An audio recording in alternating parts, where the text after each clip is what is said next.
Avez-vous déjà ressenti que votre esprit était devenu une prison où les pensées tournent en boucle sans jamais s'arrêter?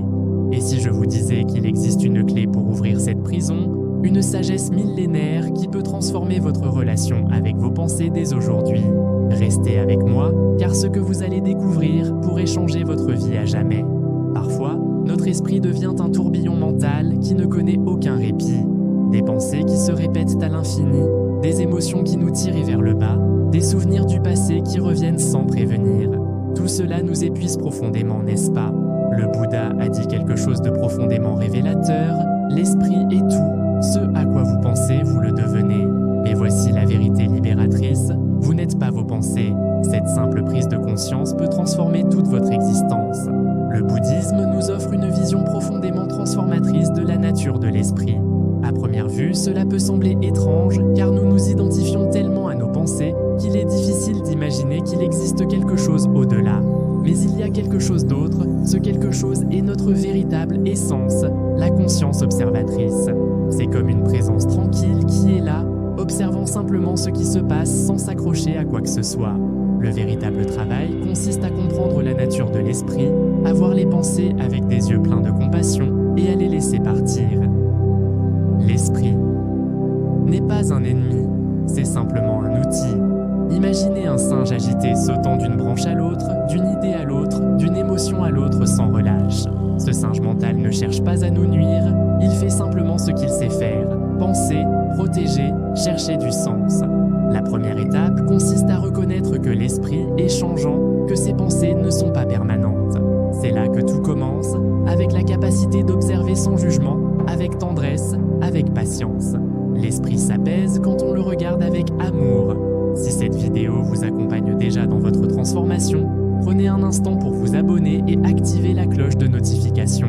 Car en rejoignant notre communauté, vous ne faites pas que soutenir cette chaîne, vous créez un espace sacré de sagesse et de paix intérieure. Chaque notification sera un rappel doux pour revenir à vous-même, pour continuer ce chemin de transformation ensemble. Faites-le maintenant, ce simple geste est déjà un engagement envers votre propre éveil.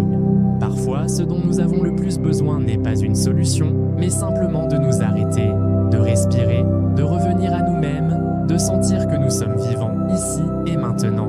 Je comprends profondément ce que l'on ressent lorsque l'esprit ne s'arrête jamais. Quand vous vous réveillez le matin et qu'il y a déjà une conversation en cours dans votre tête comme une radio allumée qui ne s'éteint jamais. Dans le bouddhisme, il y a quelque chose de profondément beau qui change cette dynamique, la pleine conscience. Quand tu marches, marche simplement. Quand tu manges, mange simplement. Quand tu es triste, ressens simplement. Ces mots de Thich Nhat Hanh nous rappellent l'essentiel. Vous pouvez revenir à votre respiration lorsque l'esprit hurle. Portez votre attention sur votre corps, sur vos pieds qui touchent le sol. La pleine conscience n'élimine pas les pensées, mais elle vous en sépare. Elle vous permet de les voir de l'extérieur, comme si vous étiez assis au bord d'une rivière, regardant les feuilles flotter. Vous n'êtes plus le courant, vous êtes l'observateur, et ce changement, aussi minime soit-il, change tout. La plupart de nos souffrances ne viennent pas de ce qui arrive, mais de ce que nous pensons de ce qui arrive. Un commentaire, un geste, un regard, et l'esprit en fait un film, et nous y croyons. Mais quand on est présent, vraiment présent, on peut voir la pensée sans en faire une histoire. Vous pouvez ressentir une émotion sans la laisser vous dévorer. Chaque fois que vous remarquez que vous êtes perdu dans votre tête, revenez sans jugement, sans culpabilité, avec amour. Respirez, écoutez, observez, même pour quelques secondes, ce moment de conscience est sacré. Il y a un moment sur le chemin spirituel où l'on se pose une question très simple mais puissante. Suis-je vraiment ce que je pense? Car ce que nous avons tendance à faire, c'est prendre chaque pensée pour une vérité absolue. Je suis un raté, personne ne me comprend, je ne vais pas y arriver. Mais dans les enseignements bouddhistes, il y a un rappel profond qui peut vous libérer. Vous n'êtes pas vos pensées. Réfléchissez-y une seconde, qui observe ces pensées, qui remarque qu'elles pensent. C'est là que se trouve l'espace sacré, c'est là que commence le détachement. Le détachement ne signifie pas s'enfuir, cela signifie être capable de regarder l'esprit avec tendresse. Ne croyez pas tout ce que vous pensez, les pensées ne sont pas des faits, nous rappelle Alan Locos. Vous êtes la conscience qui englobe tout. Vous êtes le ciel, pas les nuages qui le traversent. Les pensées vont et viennent, certaines sont douces, d'autres orageuses, mais vous êtes toujours là. Si vous pouvez les observer, vous n'êtes plus en elles. Lorsque vous apprenez à ne pas vous identifier, vous cessez de réagir automatiquement. Vous devenez un espace de présence et à partir de là, vous commencez à vivre plus légèrement. Le détachement n'est pas la froideur, c'est de l'amour. C'est apprendre à lâcher doucement ce qui nous enserre l'âme. Je voudrais vous dire quelque chose que j'ai eu du mal à comprendre au début. L'esprit n'est pas fixé une fois pour toutes, c'est plutôt comme un jardin. Si vous n'en prenez pas soin chaque jour, si vous ne l'arrosez pas avec présence, le désordre revient. L'outil le plus puissant pour cultiver ce jardin, c'est la méditation. Mais je ne parle pas de la méditation comme d'une obligation, je parle d'un acte d'amour. Méditer, ce n'est pas fuir le monde, c'est revenir à soi, nous enseigne Taisen Deshimaru. Méditer, c'est s'asseoir avec soi-même, écouter ce qu'il y a à l'intérieur de soi. C'est comme dire à son âme, je te vois, je t'entends, je suis avec toi. Au début, votre esprit peut être agité, 1000 pensées peuvent vous venir à l'esprit. C'est normal, car vous avez passé tellement de temps loin de vous que le retour à la maison peut faire un peu mal. Mais il peut aussi vous guérir. La méditation est cet espace où vous cessez de lutter, où vous n'avez pas besoin de réparer quoi que ce soit. Chaque fois que vous vous asseyez en méditation, même pour quelques minutes, vous entraînez votre esprit. Vous le renforcez doucement, comme si vous le preniez par la main et lui disiez « détendez-vous ». Avec le temps, quelque chose de magnifique se produit. Vous commencez à remarquer l'espace entre une pensée et une autre. Vous commencez à habiter le silence sans crainte. La méditation quotidienne ne vous rend pas parfait, mais elle vous rend plus présent, plus compatissant avec vous-même. Vous n'avez pas besoin d'une posture parfaite ou d'un endroit spécial. Il suffit d'avoir la volonté de revenir à soi. Fermez les yeux et pendant quelques minutes, laissez le monde s'arrêter. Même si vous ne pouvez méditer que 3 minutes par jour, faites-le.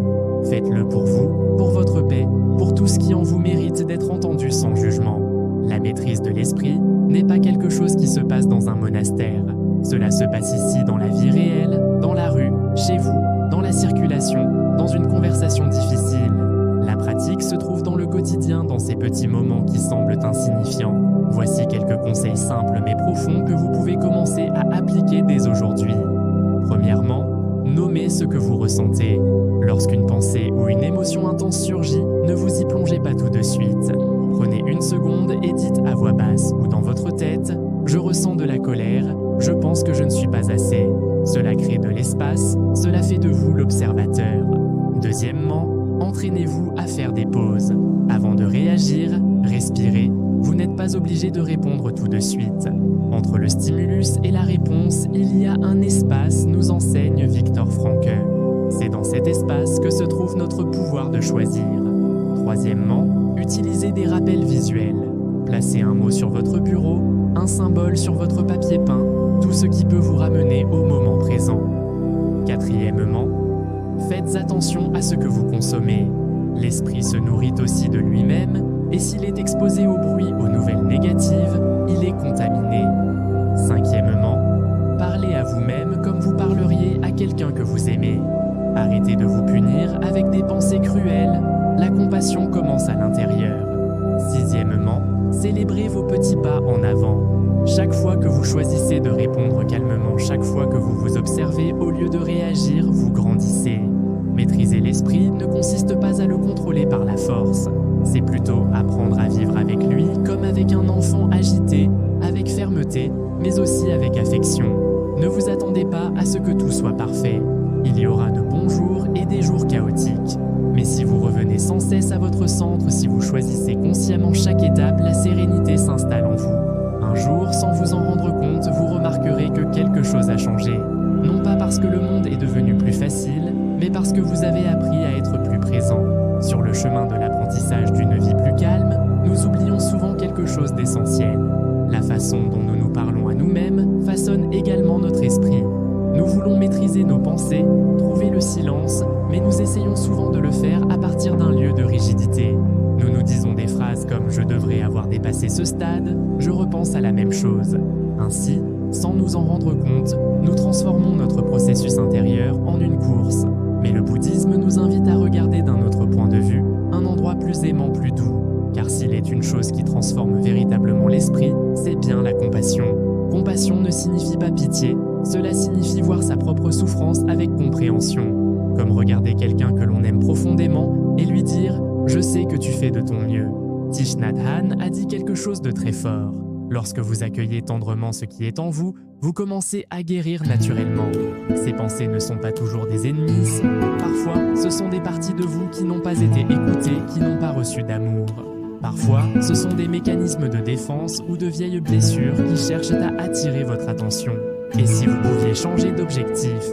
Et si, au lieu de lutter contre ce que vous pensez, vous l'acceptiez comme un enseignant? Le chemin de la pleine conscience ne consiste pas seulement à observer, il s'agit d'observer avec amour. Il n'est pas nécessaire de contrôler chaque pensée. Trouver la paix, il suffit d'offrir un espace intérieur. Pourtant, tout ce qui surgit peut révèle que cette paix existe déjà en nous. Elle agit simplement d'être rodée comme un lac agité. Chaque jour nous éloigne de notre sang en remuant. Mais chaque instant peut aussi nous amener. Respirer et croire que la clarté viendra lorsque vous serez présent d'une sérénité profonde. C'est aussi ce que des tempêtes entend par elle ne dépend pas de ce qui arrive, mais de ta manière de regard chaleureux qui ne rejette pas ce qui fait mal, mais l'embrasse. Et savez-vous ce qui se passe lorsque vous vous traitez de la sorte? Avant de commencer, aime la vidéo, les pensées perdent de la force pour ne manquer quelque chose de nouveau apparaît. Un silence intérieur qui ne vient pas en forçant mais en permettant. Nous portons tant de choses à dire, ce n'est pas l'absence de pensées anciennes, c'est des peurs imaginaires avec soi, des attentes déçues que l'on est sans chaque jour. Si vous êtes arrivé sur ce qui devrait circuler quelque chose du cœur, le bouddhisme nous apprend que cette crispation est la source de cet espace d'écouter, de vous lâcher prise, ne signifie pas abandonner, fonctionne sans frein, prendre le temps de regarder à l'intérieur de soi, c'est reconnaître que certaines choses ne nous appartiennent pas, même si nous les choses, comment l'esprit peut faire un chaos sans forcer son passage de calme. Il contourne l'obstacle avec pas nos pensées. Nous nous accrochons par peur. Le détachement et la méditation ne sont pas des idées de ne pas être assez, mais des outils réels que vous pouvez porter sur vous tous les jours. Elle construit des au-delà des idées, faudrait l'essentiel est là. Elle ferme le cœur quand il devrait s'ouvrir. Observe ce que tu retiens chaque instant de revenir à pensées qui tournent en boucle de votre esprit, ces situations sur lesquelles tu reviens sans cesse, ces personnes que tu veux changer à ta vie. Tout cela crée la sagesse bouddhiste mais réelle. Personne ne peut vivre votre processus à votre place, mais vous n'êtes pas seul non plus. Lâchez prise, chaque pas que vous faites confiance au mouvement naturel. Vous le faites avec des milliers d'autres personnes sans qu'on les retienne. Après, oiseaux vivre plus sans regarder en arrière. N'oubliez pas, il ne s'agit pas de ce qui se laisse porter par les pensées négatives. Quand tu relâches ta prise, il s'agit de ne pas les laisser se traîner. Dans cet espace, quelque chose de nouveau à les comprendre et à laisser partir ce qui ne vous sert pas. Une liberté inattendue, peut-être votre meilleur plus léger.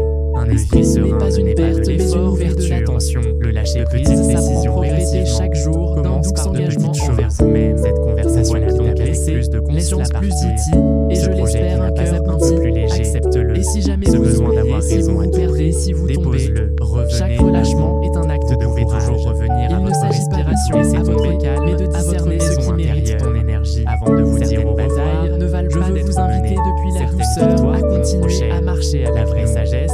Ce message a touché quelque chose en vous, dans le partagez-le avec quelqu'un qui en a besoin. Ce n'est pas de l'indifférence, avec ce qui a le plus résonné dans votre cœur, sans s'accrocher. Et si vous sentiez que cet espace vous aider sur votre chemin, que nous vous attendons et que cette impermanence est une bénédiction. Avec plus d'enseignements, plus tu avec la même présence, non pas parce que l'univers te récompense tout ce que nous cherchons est déjà à l'intérieur. Il suffit de s'en souvenir.